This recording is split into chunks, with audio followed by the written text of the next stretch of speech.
Welcome to This Explainer. Today, we're diving headfirst into Tokyo's most famous lantern-lit showdown to give you the absolute definitive game plan for conquering Shinjuku's nightlife. We're looking at two utter titans of the Tokyo evening, Omoide Yokocho and Golden Gai.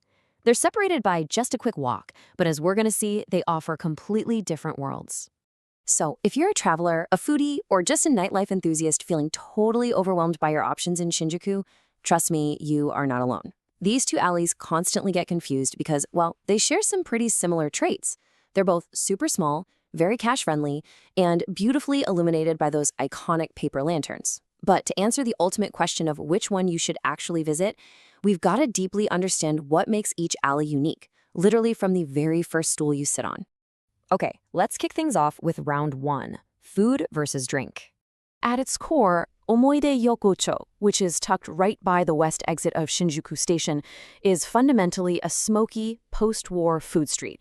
It's where you go to eat a heavy meal over hot charcoal. On the flip side, over near Kabukicho, Golden Gai is decidedly a drinking district. It's a place where you go to sip, to talk, and just soak in the atmosphere. Food over there, it's usually just a tiny afterthought. When we really break it down, Omoide Yokocho is built entirely around the grill. You go there for a full, proper meal of yakitori, grilled offal, which is known as motsu, maybe some tempura, and, a late-night bowl of ramen. The atmosphere is loud, it's smoky. It really grew up as a working-class spot to grab a bite after a long shift. Now, Golden Gai, that is all about intimate, quirky bar culture. You absolutely do not go there for dinner. At most, you might get a little bowl of nuts or some chips. You go there for an intense, highly personalized night out. 200. Seriously, that is the staggering number of tiny, uniquely themed bars crammed into Golden Gai's narrow warren of streets. That's a lot of bars. And each of these 200 spots has its own distinct theme, its own eccentric owner, and a dedicated crowd of regulars. Historically, this area fostered this very bookish, bohemian vibe. It was the absolute favorite haunt of writers, artists, and filmmakers, and honestly, a lot of those doors still hold on to that incredibly unique, creative energy today. Let's move right along to round two, vibes and your wallet. Now, you might assume they're priced pretty similarly since both lean heavily on cash transactions and share that awesome old-school Tokyo aesthetic, but there is a clear, definitive winner here for the budget watchers among us. Omoide Yokocho is significantly cheaper. You can get a thoroughly filling evening of delicious skewers and a couple of drinks for roughly 2,000 to 3,000 yen per person. That's a steal. Golden Gai, however, adds up much, much faster. It'll easily run you 3,000 to 6,000 yen or even more for a night of bar hopping. And there's actually a very specific reason for that pretty big price jump. Let's actively bust a myth right now. Golden Gai's cover charge is not a tourist scam. It is quite literally their entire business model. Because these bars are incredibly tiny, we're talking seating only 5 or 6 people at a time, they have to charge a seat fee. This usually runs about 500 to 1,500 yen just for you to occupy a stool. And hey, that's before you even order your slightly pricier drink. So naturally, your tab is going to multiply rapidly when you're hopping between those intimate little doors all night. All right, bringing us to round 3, rules for first-timers. If it's your very first time in Japan, or, you just don't speak the language, knowing the rules of engagement for both of these alleys is absolutely critical before stepping out into that neon glow. Both of these districts can seem a little intimidating at first glance with their narrow, shadowy spaces and bustling crowds, but one of them is definitively easier for a newcomer to crack.